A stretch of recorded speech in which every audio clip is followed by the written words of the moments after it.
गोवा हमारे देश का एक ऐसा राज्य है जिसमें ऑलरेडी समान नागरिक संहिता यानी कि यूनिफॉर्म सिविल कोड लागू है।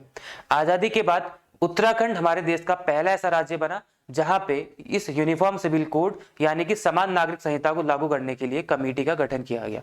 उसके बाद अभी हाल ही में गुजरात हमारे देश का ऐसा दूसरा राज्य बन चुका है जहां पे यूसीसी यानी कि इस समान नागरिक संहिता को लागू करने के लिए कमेटी का गठन किया गया है। नमस्कार दोस्तों, I welcome you all to exam B. आज के इस वीडियो में हम लोग बात करेंगे यूनिफॉर्म सिविल कोड यानी कि समान नागरिक संहिता की। आपके एग्जाम पर्सपेक्टिव से जितने भी इंपॉर्टेंट पहलू इसमें हो सकते हैं उनको हम लोग जानने का ट्राई करेंगे। तो शुरू करते हैं आज का वीडियो। सबसे पहले यूसीसी यानी कि यूनिफॉर्म सिविल कोड क्या है इसको जान लेते हैं। यूनिफॉर्म सिविल कोड क्या है? Uniform civil code calls for the formulation of one law for India. हमारे देश में सभी लोगों पे, चाहे वो किसी भी धर्म संप्रदाय जाति या किसी भी चीज से बिलोंग करता हो, किसी भी फेथ को मानता हो, सभी लोगों पे एक कानून लगे, इस चीज को गारंटी कौन करता है? यूनिफॉर्म सिविल कोड करता है। इस चीज की बात यूसीसी में की गई है, जो विवाह, तलाक, विरासत, गोद लेने जैसे मामलों में सभी धार्मिक समुदायों पर लागू होगा। जो किस चीज से रिलेटेड होगा? विवाह, तलाक, विरासत या गोद लेने जैसे मामलों में सभी धर्मों पे, सभी संप्रदायों पे ये लागू किया जाएगा। और यूसीसी की बात हमारे संविधान के आर्टिकल नंबर 44 अनुच्छेद 44 में की गई है। यह क्वेश्चन आपसे पूछा जा सकता है। तो आर्टिकल 44 क्या बोलता है? आर्टिकल 44 यह बताता है कि राज्य भारत के पूरे क्षेत्र में नागरिकों के लिए एक समान नागरिक संहिता को सुरक्षित करने का प्रयास करेगा। कि जो गवर्नमेंट है, जो राज्य है, जो देश है, उसकी जिम्मेदारी बनती है कि प्रत्येक नागरिक, चाहे वो किसी भी धर्म से बिलोंग करता हो, उसके लिए एक समान कानून बने, उसकी सुरक्षा वो करे, ये जिम्मेदारी बनती है। ये बताया गया आपका आर्टिकल नंबर 44 में। आर्टिकल नंबर 44 की बात आती है तो आर्टिकल नंबर 44 का ऑब्जेक्टिव क्या है? आप सभी को पता होगा कि हमारा देश डाइवर्स कल्चर वाला है, यानी कि विविध संस्कृतियां यहाँ पे पाई जाती है। और इन विविध संस्कृतियों के देखा जाए तो इनके लिए अलग अलग कानून इनके अपने अपने होते हैं। और साथ साथ यहाँ पे कुछ वल्नरेबल सेक्शन भी होते हैं। तो हमारे देश में वल्नरेबल ग्रुप्स के साथ होने वाले भेदभाव को मिटाने के लिए और इस जो डाइवर्स कल्चर है इसको हार्मोनाइज करने के लिए, सभी को एक लेवल पर लाने के लिए इस आर्टिकल 44 का ऑब्जेक्टिव रखा गया है। डॉक्टर BR अम्बेडकर यानी कि भीमराव अम्बेडकर जी ने जब कॉन्स्टिट्यूशन ड्राफ्ट किया था उस टाइम पे फॉर्मुलेटिंग करते हुए ये बताया था कि जो यूसीसी है ये डिजायरेबल तो है, यानी कि हम चाहते तो हैं कि ये हो, लेकिन ये क्या होना चाहिए? ये अभी वॉलंटरी होना चाहिए। ठीक है, यहाँ पे लिखा गया वॉलंटरी। क्वेश्चन आपसे पूछा जा सकता है तो मैं बता रहा हूँ आपको। तो उन्होंने बताया था कि डिजायरेबल तो है बट ये वॉलंटरी होना चाहिए। जो कि ड्राफ्ट कमेटी, जो ड्राफ्ट कॉन्स्टिट्यूशन हमारा बना था, उसके आर्टिकल 35 में यूसीसी की बात की गई थी। तो ड्राफ्ट कॉन्स्टिट्यूशन का आर्टिकल 35 हमारे संविधान के आर्टिकल 44 में रखा गया। तो ये तो क्या था? यूसीसी था। उन्होंने बोला था कि डिजायरेबल है बट ये वॉलंटरी होना चाहिए। और उस मोमेंट पे जब हमारा पूरा देश इसको लागू करने के लिए, यानी इसको एक्सेप्ट करने के लिए तैयार हो जाएगा, तब हम लोग इस यूसीसी को लागू कर देंगे। ये सब कुछ बात उन्होंने उस टाइम पे करी थी। ठीक है, आगे बढ़ते हैं। जब हम लोग बात करते हैं यूनिफॉर्म सिविल कोड की, देखते हैं कि इसका ओरिजिन कहां से हुआ था। The origin of the uniform civil code dates back to 1835। 1835 में जब ब्रिटिश गवर्नमेंट ने अपनी रिपोर्ट प्रस्तुत करी थी, सबमिट करी थी रिपोर्ट, उन्होंने रिपोर्ट किस बारे में करी थी? The need for uniformity in the codification of Indian law relating to crimes, evidence and contract. उन्होंने जो टाइम पे क्राइम हो रहे थे और जो कॉन्ट्रैक्ट्स वगैरह थे उन सबसे संबंधित एक रिपोर्ट पेश करी थी, उन सबको कोडिफाई करने की, उन सबको सेम लेवल पर लाने की, संहिताकरण बोलते हैं इसको हिंदी में, वो करने की उन्होंने रिपोर्ट पेश की थी। Specifically recommending that personal laws of Hindus and Muslim be kept outside such codification.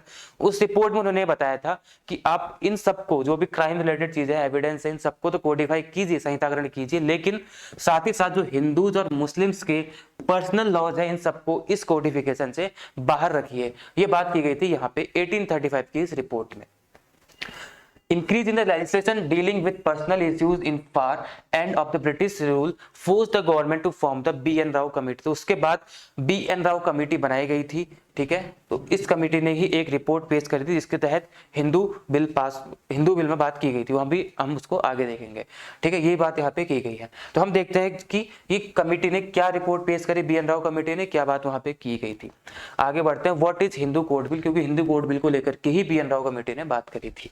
तो draft of the Rao committee report was submitted to a select committee chaired by B.R. Ambedkar. उस कमेटी को भी चेयर किसने किया था? B.R. अम्बेडकर ने। तो राव कमेटी ने इस कमेटी को अपनी रिपोर्ट पेश करी। उसमें उन्होंने बताया डिस्कशन के लिए बताया कि इन 1951 की बात है, after the adoption of the constitution while discussion continued the Hindu code bill lapsed।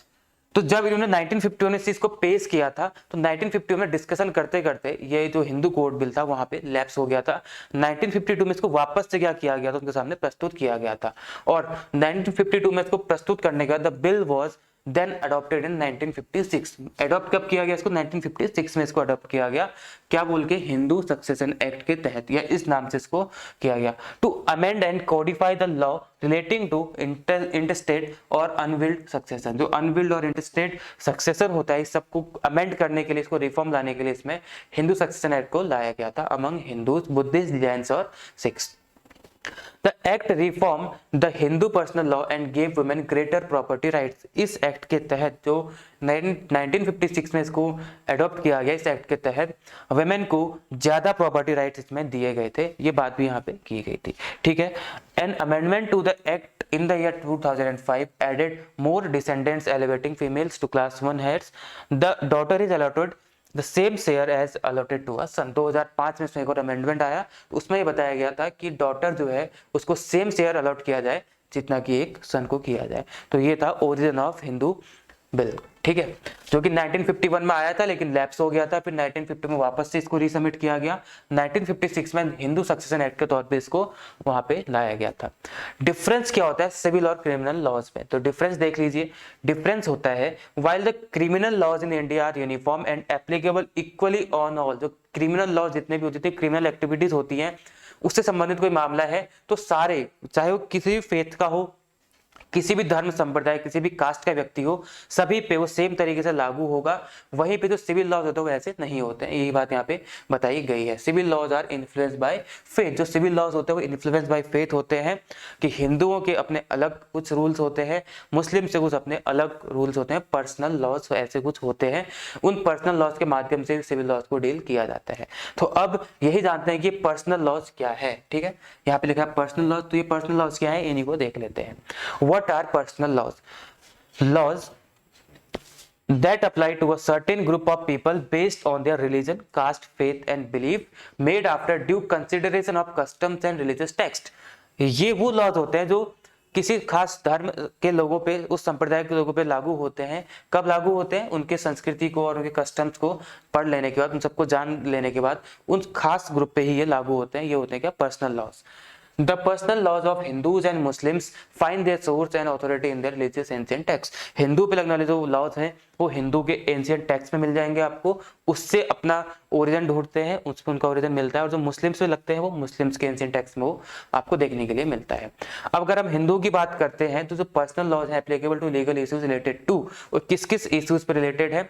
Inheritance, succession, marriage, adoption, co-parenting, obligations of sons to pay their fathers debts. इन सब चीजों को लेकर के जो हिंदुओं के पर्सनल लॉज हैं वो रिलेट करते हैं या उन सब से संबंधित है।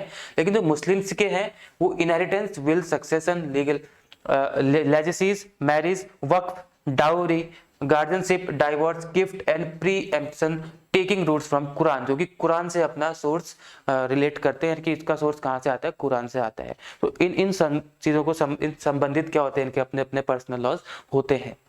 तो इन्हीं मैटर्स को, ताकि वो किसी भी फेथ का हो, किसी भी धर्म का मानने वाला हो, सब पे सेम कानून लगे, इनसे रिलेटेड इस चीज के लिए ही क्या लाया जा रहा है? आपका यूसीसी यानी कि यूनिफॉर्म सिविल कोड लाया जा रहा है। जो अभी तक पर्सनल लॉज के हिसाब से डील होता था, फिर वो एक ही चीज के हिसाब से डील होगा। वही बात यहाँ पे इस आपको स्लाइड में दिखेगा, यही बात मैंने यहाँ पे लिखी है। The UCC aims to provide protection to vulnerable sections as envisaged by Ambedkar, including women and religious minorities, while promoting nationalistic fervor through unity। ताकि लोगों में एकता के माध्यम से एक राष्ट्रवाद की भावना जागृत हो। उन पे अलग अलग लॉज नहीं बल्कि अपना एक लॉ लगे जो हर धर्म के व्यक्ति पे एक ही तरीके से लगना चाहिए। When enacted, the code will work to simplify laws that are segregated at present on the basis of religious beliefs। अभी धर्म के आधार पे वो अलग अलग तरीके से एग्रीगेट हो रखे हैं, उन सबको यूनिफाई करने की बात करता है क्या? यूसीसी।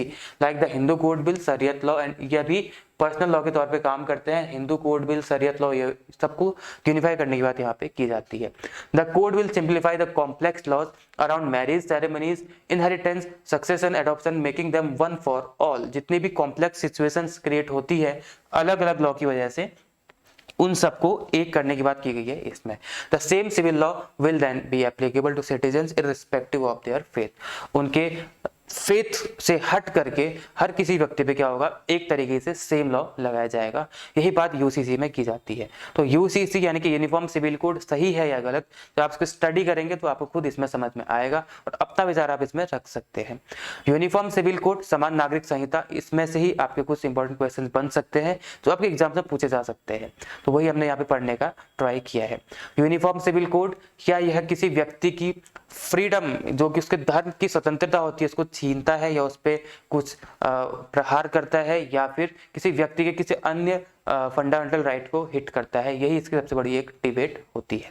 ठीक है, लेकिन जहां तक इसको पढ़ने से लगता है कि यह सारा का सारा सारे धर्म के लोगों के लिए सेम तरीके से कानून बने, उस चीज को लेकर के बात करता है। तो ये सारी की सारी बात हमने यहाँ पे करी थी। बाकी आप लोग इसको पढ़ने के बाद अपनी अपनी समझ के अनुसार इस पर अपनी अपनी विचारधारा बना सकते हैं। तो आज के वीडियो में इतना ही, फिर किसी करंट टॉपिक को लेकर के आपसे फिर से मिलेंगे। Thank you all.